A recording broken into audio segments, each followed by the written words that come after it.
Yes, good morning. Good morning, sir. Good morning, sir. Good morning, sir. Good morning, sir.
What's the number in morning class?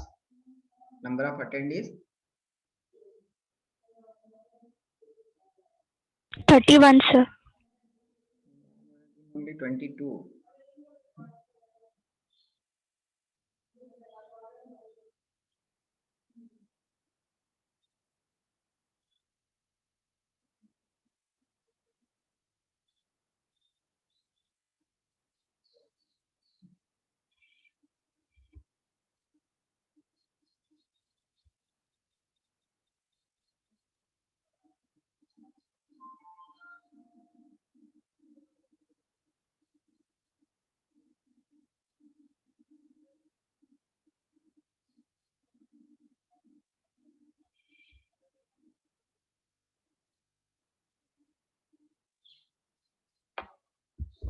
Okay, so let me start the class.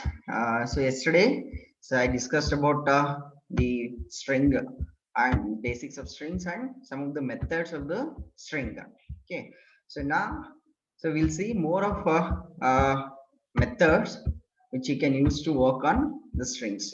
So on the later part of this class, so we are going to see some of the programs which we can implement by the help of these methods. Okay, by the help of the concepts what you learned in the second module, we are going to build some projects. So two of the projects I'm going to discuss uh, on these strings as well as in the dictionary concepts. Okay, yeah. Okay, so these are the methods available. So is my screen visible, right? Yes, sir. Yes, Okay. sir. Right. So here are the functions or the methods that you can work that you can use to work on string. Okay. So first one is capitalize, case, fold, center, count. So like so many methods are there. So we'll see one by one. Okay. Some of the methods I'll discuss and some I'll leave you as assignment. So you can work on those. Right. Before that, we'll see this one.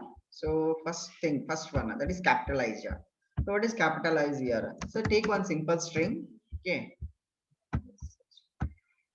right. This is the string I've taken. Right. Capitalize mean so the first letter of the sentence. Usually we write it in capital letter. Isn't it? Isn't it? So usually while Yes, writing sir. sentence, so Yes, usually sir. first letter of the string will be written in capital. So if you want to convert, so first letter of the sentence as a capital letter. So then you can use the function capitalize, right? So just if you write this one, so then if you place this, because basically these methods are not going to modify the content of yes, but it is going to change the content and will give us the changed content, right? So just look at here. So now yes dot capitalize function has converted the first letter of the sentence as capital letter, that is small h has been converted into capital H, right? So but if I see the content of yes again, it will be same as before, which means that these methods are not going to modify the original content of the string. Just they are going to use the content of the string and do the operation and will return us the modified string. Are you getting my point? But variable content, the content of the variable will not be modified. Are you getting my point? Yes, sir. But compare these methods with the list methods or with the tuple methods, list methods especially.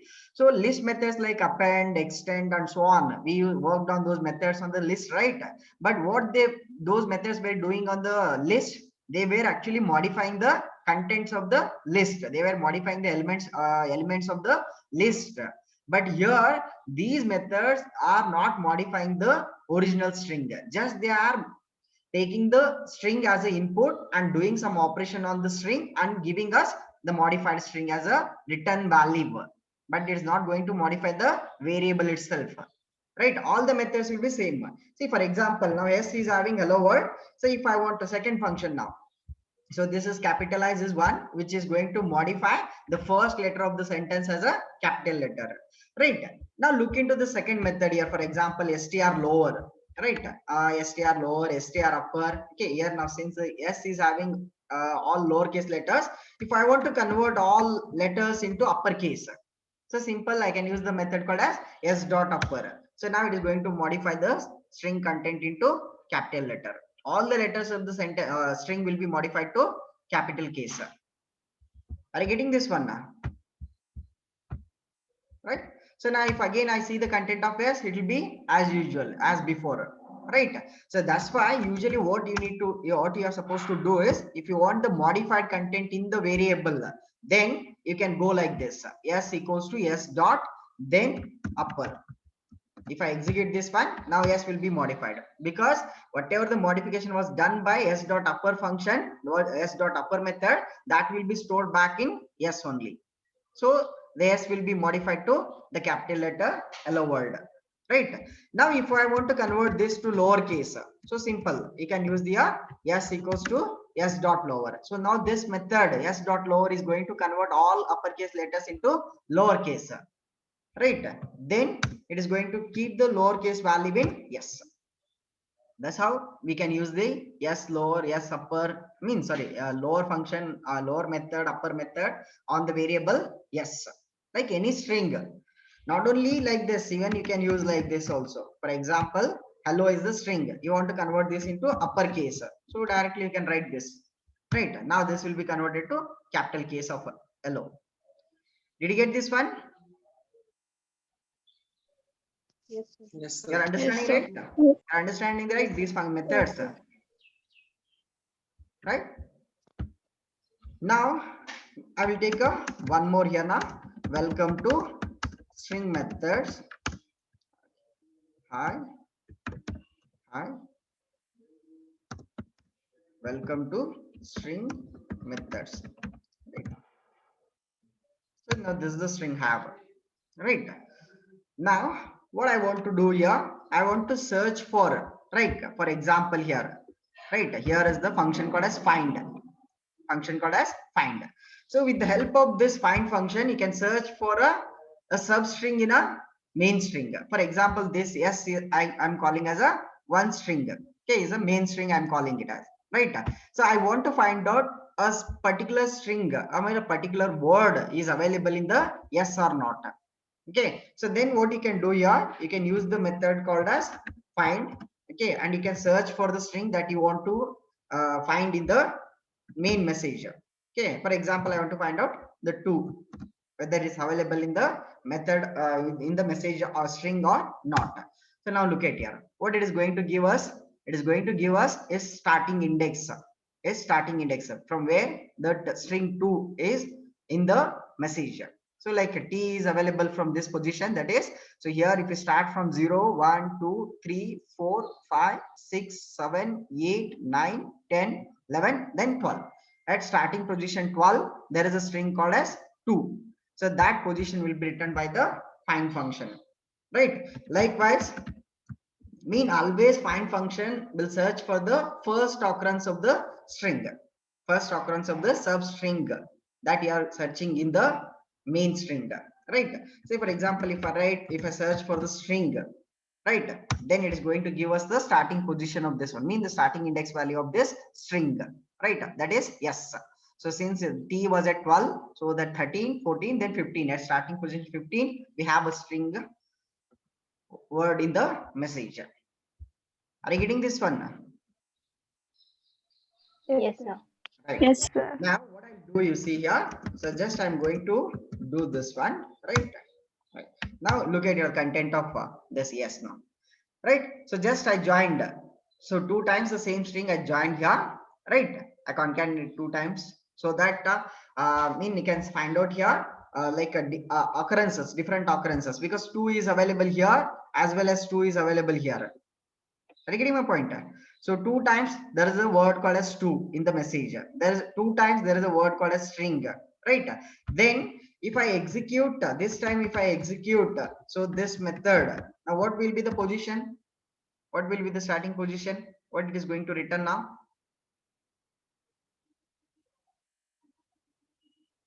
What it is going to return now?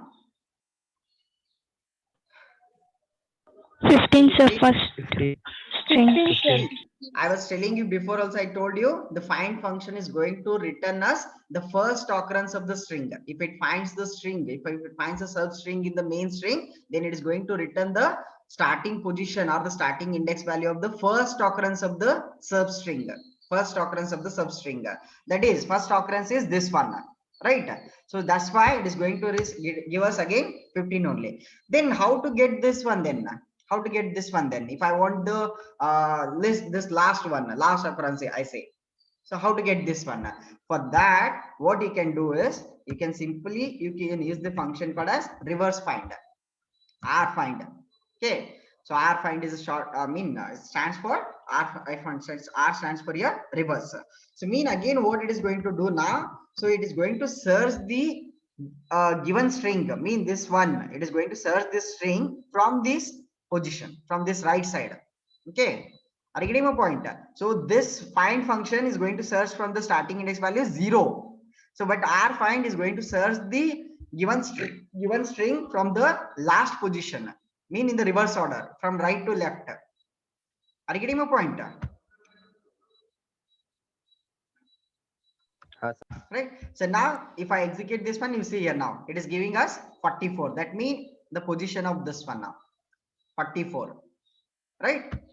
Likewise, you can use your r find, then you can write welcome. So this welcome is your, okay, from the r, as we are using r find, so this welcome position, starting position of this welcome will be returned. Okay, see this one 33. So this is position, starting position of this welcome. Likewise, you can search from left to right or from right to left by using the method called as find and r find. Find will search from left to right, r find will search from right to left. Right? Now, similarly, we have a method called as replace. We have a method called as replace. Okay, but before that one, I'll tell you some more points on this find. Right. Now, look into this one here, what it's showing. So these are the parameters. These are the parameters that we can pass on the find function. One is the substring. So as I was mentioning here, so just I want to search for welcome. Right. I want to search for welcome. Like if I write only this much, what it is going to do here? It is going to start the searching from position 0. It is going to start the position searching from position 0. So that's why if I execute this one, I'm going to get the starting index value of this welcome, right? But what you can do, you see here now. So what I'll do here, not only one argument, I'm going to use a 2 more arguments here. Look at here. What is the second argument and third argument? Second argument and third argument are optional. Okay, if you want, you can use those. If you don't want, you can ignore those arguments. So this first argument, second argument value is the starting position from where it has to start searching. Starting position from where it has to start searching. So for example, I'll give 15. Start from searching from the position 15 and go up to end is again optional argument. If you specify, it will take the last argument position, last position where it has to end the search operation, where it has to end the search operation. For example, I'll give 25. Between the positions 15 to 25, it has to search for the welcome. If it is available, then it has to give its starting index. Otherwise, it has to give -1. Right? So -1 is nothing but the string welcome is not in the string, is not in the main string between the position 15 to 25. Are you getting my point? Did you understand this find method? Yes, sir. Yes, sir. Right? Now it has searched, Yes, sir. from position 15. Position Yes, 15 means this one, 15 position up to 25. That means it comes up to this, right? So starting from this to this, it was searching for the welcome, but that's not available, right? That's why it has given -1. When the string is not available, the search string is not available in the given positions, it is going to give us -1. So suppose if I search for this up to 45, now look at here. What is there here now? At 33, we have this welcome. Yes. At 33, we have this welcome. Did you get this one? Yes, sir. sir. Right. So that means now find method by default, we can search from starting position to last position without specifying the positional arguments. Right. That is second and third argument. Without specifying second and third argument, we can start searching from first position to last position of the string. Otherwise, what you can do with the help of second and third argument, you can specify the indexes of from where to where it has to search for, from where to where it has to search for the given string, right? So this is start position and this one is end position, right? Then now we'll come to one more method. So that's called as replace method. What is this replace method? So replace method is basically performing two operations. One is search for a substring and then replace it by another string. First job of the replace method is to search for a given substring. Search for a given substring. If it finds, then replace it with another string which is given by the user. Are you getting my point? Yes, sir. Right. Now I want to replace the string. So I want to replace this word string with another word called as dictionary. Right. Now just I'll execute with only two arguments. I'll tell you about the third argument also later. Right. Now if I just execute this method, what happens here is by default all occurrences of the first string, first argument value, all occurrences of the first argument value will be replaced by the second argument value. Wherever the word string has occurred, the all will be replaced by word called as dictionary. Now look at here. What I got here now. In place of string, we got dictionary. In place of string, we got another word called as dictionary. Did you get this one? Yes, sir. Yes, sir. Just you can recall which one? The film Three Idiots, right? What he did, I think Amir Khan. Nenpaitala? Yes, man, not a film. Yes, sir. Yes, sir. A letter change ಮಾಡಿದ್ದೆ ನೆನಪೈತಲ್ಲ? Yes, sir. Same thing. So that only. So with this simple method, you can do it. Find all the occurrences of a particular word or particular substring in the message and replace it by another string. So that is find and replace, right? So like one more. Now look at here. So first try to understand here. Yes, now the original content is not modified because just I'm executing this method to perform replacement. Okay, find and replace. But the original content will not be modified by any of these methods, right? So now again I'll execute this method, right? replace, right? So I want to replace the string by dictionary, right? Dictionary. Now, but this time I'm going to use the third argument. This time I'm going to use the third argument. Look at here, the argument. What are the arguments that it will take? So first one is old, so which is nothing but the string that you want to replace. That you want to replace. The second one is new. That means which string you want to place in play. You want to place in, right? So that is second argument. And the third argument, how many occurrences you want to replace? How many occurrences you want to replace? By default, if you write -1, then it is going to replace all the occurrences. If you write -1, it is going to replace all the occurrences. So that time, that's why the third argument can be just omitted. If you don't want, if you want to replace all the occurrences, then simply you can omit the third argument so that all the occurrences will be replaced. But suppose if I write just 1 year, if I write 1, so then how many occurrences will be replaced? The third argument defines here, the number of occurrences to be replaced. Number of occurrences to be replaced. So since I have written 1, so only one occurrence of this string, will be is to be replaced by dictionary, right? Look at here now the output. So what happened here?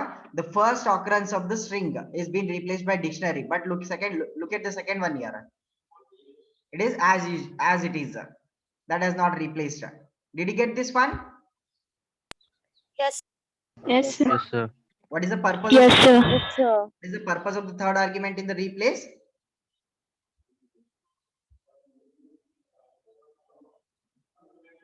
Number of occurrences to be replaced. Number of occurrences to be replaced. Suppose if I write 2 here, since a string has occurred 2 times in the message, so if I write 2, then both occurrences will be replaced. Look at here, dictionary, and here also dictionary. Did you get this one now? So like this, suppose if I write 0 here, you see now 0. So that means what will happen now? Will it modify the string? Will it modify the original content? Right? No, sir. No, sir. No, We sir. have given 0 as a third argument, so no occurrences will be replaced. Okay, no occurrences will be replaced. Right? See, look at your output. So here we have string, here also we have string. Right? Did you get this one? Yes, sir. Yes, sir. Yes, sir. Now, so like this, so many methods are there. So now we'll see some more methods like stripping of characters. Stripping of characters. What exactly it mean? Stripping of characters. See, usually stripping of characters is done for the white spaces, but it is not limited to only white spaces. Even you can replace any of the characters that you wish. You can replace any of the characters that you wish. So what you can do here, the strip operation can be done on the left side of the string or on the right extreme of the end. Mean left extreme of the end or on the right extreme of the end. You can do the stripping operation. Right? What exactly it mean here? Okay, we'll see that one now. Right?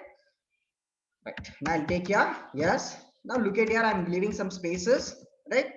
Leaving some spaces. Then I'm writing hello world. Just taken a string with some spaces here. Initial, I'm having some spaces followed by some text. This is called as sometimes what happens here, by mistake we read this kind of data. So usually when you read the content from the file,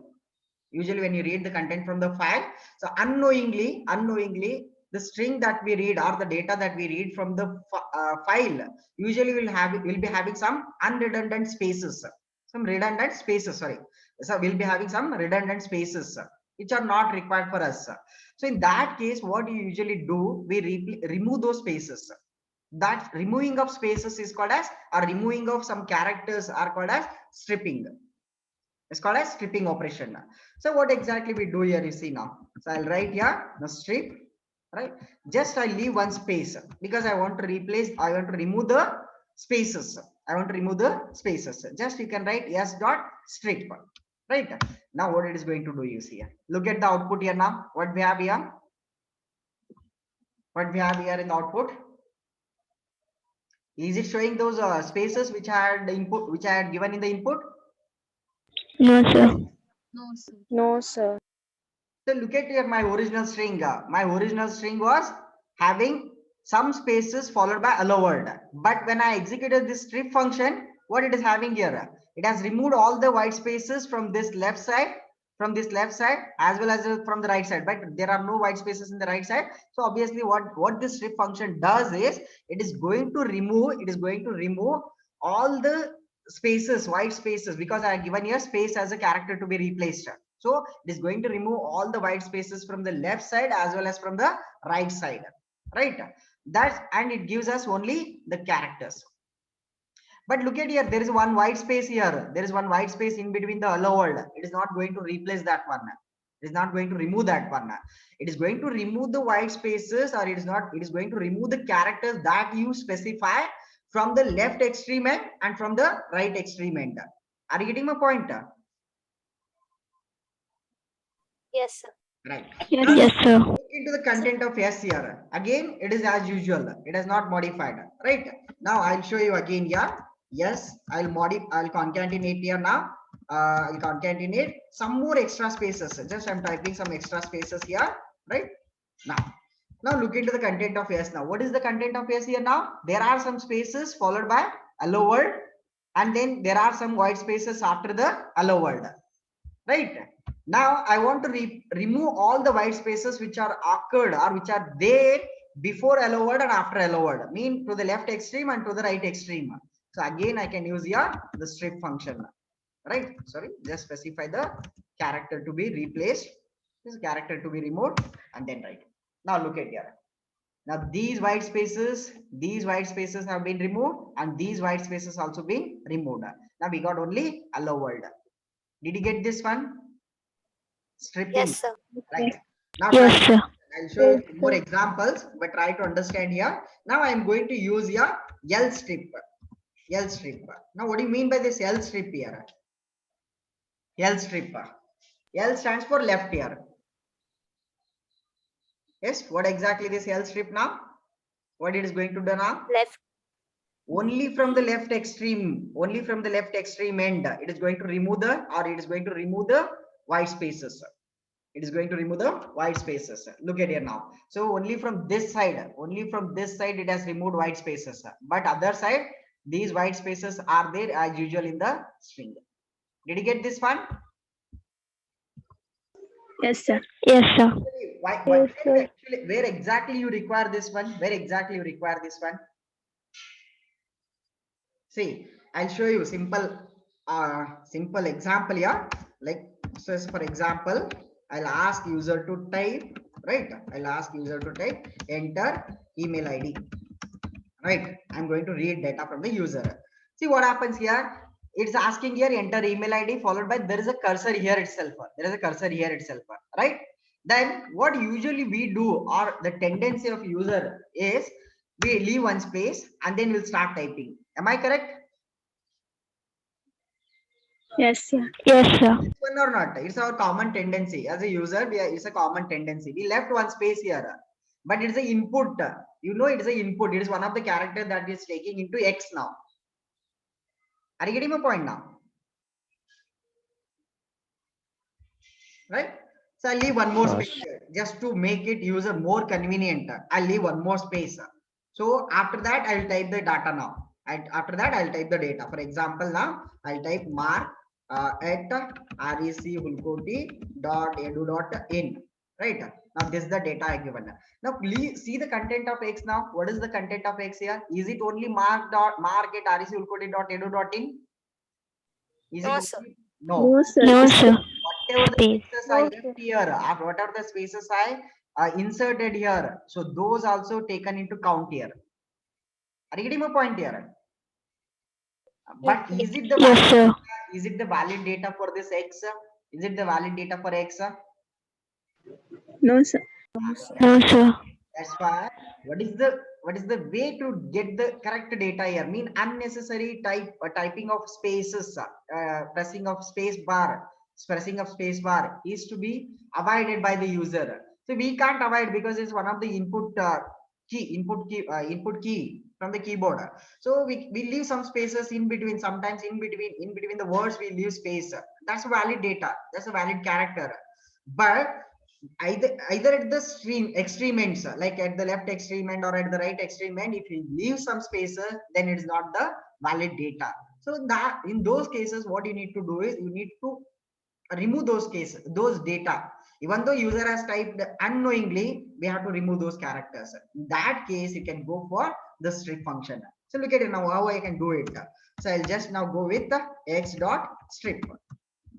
My data is this one, is there in the previous output. Now I'll execute this function. Yes, sir. I'll leave space. Now look at here. Now if I execute now, what is there in x now? What is there in x now? Just mark it REC will go to dot edu. So now can I consider this as a valid data for email ID? Yes, sir. Yes, sir. You are reading some email ID and then you are sending some email. Right, your program, your application program is to send a mail to some email ID. Suppose if user types in this kind of input for the email ID, this kind of input for the email ID, then what happens? The mail will bounce because this is not a valid email ID. It has included some space in the beginning. So it's a not a valid email ID. So it is going to bounce the mail. Right. So that's why usually the method of reading is, like you can write this one, right? Or like so input, enter email ID, enter email ID. Then look at here now what I'm going to do. This one. What I'm doing now, I'm attaching this strip.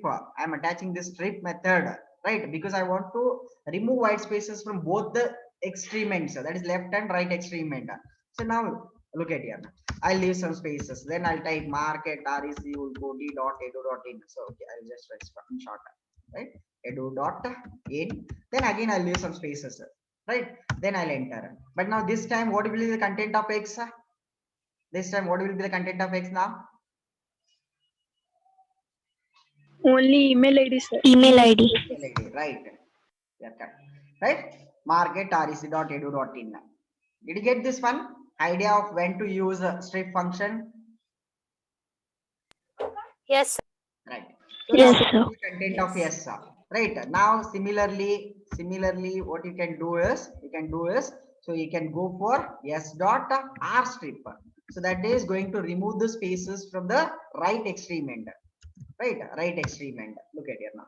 So only from the right extreme end, it has removed these white spaces and it has left so these unchanging. Right, left side spaces. These are there as it is. Right. So L strip, right strip, left strip, right strip, or strip. Okay, strip function is going to remove from both the sides. Right? Did you understand? Yes, sir. Is it limited to only white space? Is it limited to only white space, or even if I write some characters, is it going to remove the characters also? Like for example, I am having here market rec dot edu dot in. Right now, if I execute strip function, right? If I execute a strip function with, for example, x. Now, what it is going to do now? Will it remove x? Sorry, will it remove m? I'm giving the character now. The character to be removed is m from the both the sides. If it is there on the both the sides. Now look at here now. What happened now? Since the m was there at the left extreme end, so it has removed now. M was there at the left extreme end. It has removed now, but there was no m in the right extreme end. So that's why it didn't remove it. So now look at the original content. Of course, it cannot be modified, but I'll show you some more here. I'll just concatenate like this one, right? Sorry, right? Now this time x. Look at here x. Unknowingly, you think that there are some m's here. Okay, there are characters m. Okay, I want to remove those now. So what I can do here now, I want to remove only these m. Okay, these m. I'll go with the right strip. Right strip. Then you can write here m. That's a character to be replaced. Or sorry, removed. Now if you execute this one, now you are going to get the correct output. That is market rec dot edu dot in. It has removed now these characters. It is stripping the character that you are specifying. It is removing the characters that you are specifying as input. Did you understand this these methods? Yes, sir. Yes, sir. Right. So capitalize over, right? Now, yeah. So now one more, some more methods are there just to find out the prefixes of the string. Prefixes or suffixes of the string. What do you mean by prefixes or suffixes? For example, you have some sentence. If I want to know whether a sentence starts with a particular word or not, if a sentence starts with, or if a message starts with a particular string or not, then you can use a method called as starts with method. For example, I'll take here s equals to I, hi, good morning. Let's enjoy the class. This is the message now. So I want to know here whether this message begins with a word called as I. Whether this message begins with the word called as I. Right? Then what you can do, you can check with the starts with the method called as starts with. Right? Now, if I execute, this method is going to tell us either true or false. It is going to return us only true or false. If it begins with a particular word, if it begins with a particular word, then it is going to give us true. Look at here now. Yes, now the message is starting with the I. Right? That's why it is given us now true. Right? Likewise, suppose if I write hello, right? Is the sentence starting with hello? Is my yes? Is my No, yes starting No, with sir. hello? So then start with hello. No, sir. Likewise, you can use the method called as ends with. Ends with. What is that? Ends with then. Yes. So for example, ends with the class. I want to know whether the string ends with the class or not. Right. So then you can give your star s dot ends with the class. Yes, it is going to give us true now. Right. Not only start at the beginning or at the end, not only at the beginning or at the end. So with the method like starts with, right? What you can do here, for example, I want to search for this good. From the position, look at it now, the second argument and third argument. Second argument is the starting position from where it has to search for, and this third argument is end, up to where, up to what position it has to search for that star given word, right? So just as we did with the method like find, right? So like starting position, starting position, for example, I'll give 10 and then up to 20. Between 10 to 20, if it starts with good, the word good, then it is going to give us true. Otherwise, it is going to give us false, right? Likewise, so just I'll show you, just if I start with the 2, I'll start with the 2. Now this time false, right? So now look at here. So here G starts from the position 0, 1, 2, 3, 4. It is starting from position 4. So now I'll give here 4. Right. Now look at here. Is starting position 4. So the sentence starts with a word called as good. So that's why it is giving us now true. Did you understand these methods like starts with or ends with? yes, sir. Yes, sir. Usually this starts with are used to know what are the suffixes or what are the prefixes. Starts with is to know the prefixes and ends with is used to know the suffixes of the messages. Did you get the idea?